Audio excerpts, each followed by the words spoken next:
নমস্কার বন্ধুরা, নতুন একটা ভিডিওতে সবাইকে স্বাগত।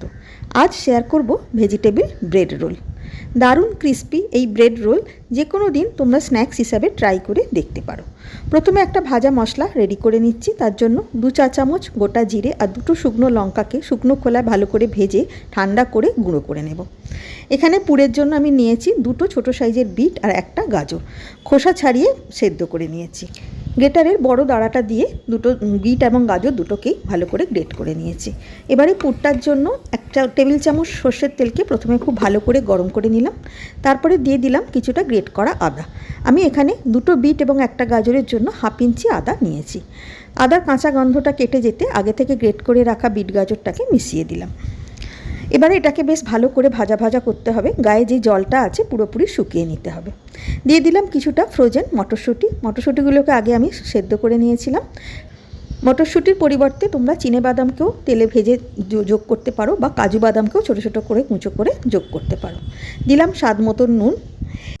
তোমরা যদি একটু বেশি ঝাল পছন্দ করো সেক্ষেত্রে এই সময় গুঁড়ো লঙ্কাও মেশাতে পারো। বাইন্ডিংয়ের জন্য দিয়ে দেবো আলু সেদ্ধ। আলুটাকেও আমি বিট গাজর সেদ্ধ করার সময় সেদ্ধ করে নিয়েছি। একটা ছোটো সাইজের আলু এখানে ব্যবহার করেছি।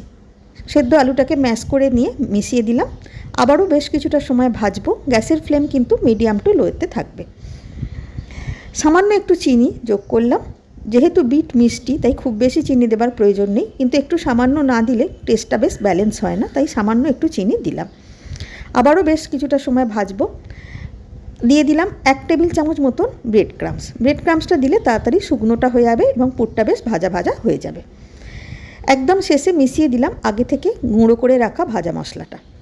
দেখো কতটা শুকনো হয়ে গেছে, জলটা মোটামুটি শুকিয়ে গেছে এবং কড়া থেকে ছেড়ে আসছে। তার মানে পুরটা রেডি হয়ে গেছে। একটা প্লেটে ঢেলে ওয়েট করব পুরোপুরি ঠান্ডা হওয়ার জন্য। ঠান্ডা হয়ে গেলে তারপরে ব্রেড রোলগুলো তৈরি করব। পাউরুটির ধারগুলোকে ছুরির সাহায্যে প্রথমে কেটে নিতে হবে। আমি এখানে 2টো ব্রেড রোল বানাচ্ছি, তাই 2টো পাউরুটি নেব। 2টো পাউরুটিরই 4টে ধারকে সুন্দরভাবে কেটে নিলাম। এইবারে বেলুনের সাহায্যে একটু পাউরুটিটাকে বেলে নিয়ে পাতলা করে নেব। দেখো কতটা পাতলা হয়ে গেছে। পাতলা করে নিলে রোলগুলো গড়তে সুবিধা হবে। এইবারে যে পুরটা রেডি করেছিলাম বিট গাজরে, সেই পুরটা দিয়ে হাতে করে চেপে ধারটাকে একটু জল হাত লাগিয়ে নিয়ে, খুব বেশি জল দেওয়ার প্রয়োজন নেই, সামান্য একটু দিলেই হবে, রোলের আকারে গড়ে নিলাম। পুর হিসাবে তোমরা বিট গাজরের জায়গায় আলুরও ব্যবহার করতে পারো। আলু দিয়েও খুব সুন্দর ব্রেড রোল তৈরি হয়।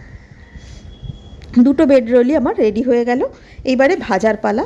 তার জন্য বেশ কিছুটা সাদা তেলকে প্রথমে সুন্দরভাবে গরম করে নিলাম। এবার গ্যাসের ফ্লেমকে মিডিয়াম টু লোয়েতে করে দিয়ে একটা একটা করে ব্রেড রোল দিয়ে দিলাম। 4টে দিক বেশ সুন্দরভাবে লালচে করে ভাজিয়ে নিয়ে তেল ছেঁকে তুলে নেব।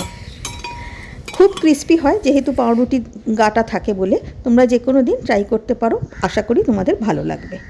ধন্যবাদ।